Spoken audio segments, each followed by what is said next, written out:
A delegation of people arrived to the city of Medina to pledge allegiance to the Prophet, peace be upon him, and to accept Islam at his hands. However, one of the men in this group had caught leprosy. The Messenger of Allah, peace be upon him, was informed of this prior to their arrival, and he immediately sent a message to the individual saying, "We have received your pledge of allegiance. You may return." You see, it was the habit of the Prophet, peace be upon him, to accept the pledge of allegiance to Islam, and the process would involve him accepting their hands into his own. Now, under normal circumstances, this is how the pledge would always be taken.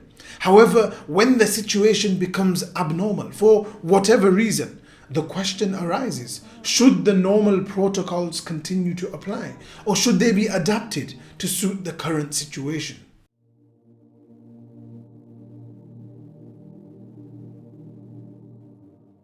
To make a clear distinction between normal situations and abnormal situations is an integral idea that is found in Islam, and they can be understood within the framework of the maqasid, something we have discussed previously. The need to prevent harm and preserve life trumps the importance of the conventional form of the Pledge of Allegiance. Touching the hand of a person carrying a contagious disease produces an apparent opportunity for the disease to spread, and no doubt, the disease must be denied all such opportunities. It is for this very reason the Prophet, peace be upon him, did not see a need to go through the conventional formalities of the pledge. The pledge was actually accepted without the laying of hands. What is astonishing is we do not see any form of fatalism in the acts of the Prophet, peace be upon him. The Prophet, peace be upon him, did not step forth and state, "I will continue doing as I always have, and whatever has been decreed for me will happen." Our instructions are clear. We combine our belief in fate with precaution in deed. One may present a significant counter-argument here that the practice of very specific companions appears to demonstrate that they actually dispensed of the idea of precaution, and they would freely interact with people suffering from leprosy, and they would even eat with them. How does one resolve such a contention? Well, there are two considerations that can assist here. Firstly, some of the companions are recorded to have been unaware of the prophetic command of precaution. Take the example of the lady Aisha. She was unaware that the Prophet, peace be upon him, had instructed, "Flee from a leper just as you would from a lion." Secondly, we have to face up to the reality that the companions embodied a supreme degree of piety and faith in Allah. Often, levels of exceptionally high spiritual excellence reveal mysterious acts that are miraculous in nature. They are often exceptions to the normative systems in place, such as precaution, but exceptions only because Allah allows them. It is also important to remember that their actions by means of their spiritual excellence is not the default and is not a model for others to follow and to imitate. The example which the Prophet, peace be upon him, set for us applies not just to the upper echelons of the pious and religious, but to the entirety of humanity. Take, for example, touching the hand of the leper.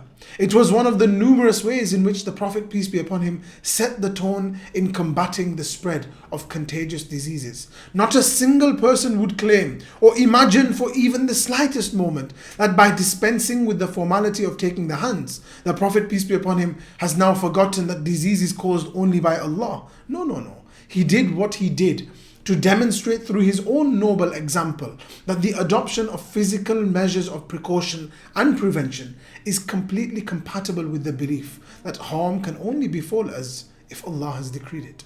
A possible analogy that can be extended from this example is the idea of musafaha. Musafaha is the act of shaking the hands at the time of greeting, and it is a rewarding act. When a valid justification exists to temporarily suspend the act of musafaha on account of the certain or the preponderant possibility of harm, this should not be taken as an insult, nor as an indifference to or an abandonment of the prophetic model. Rather, it is in fact the very essence of the prophetic model. Finally, somebody may question the validity of the analogy by claiming that the person whose hand the Prophet, peace be upon him, avoided from touching was already visibly afflicted with leprosy.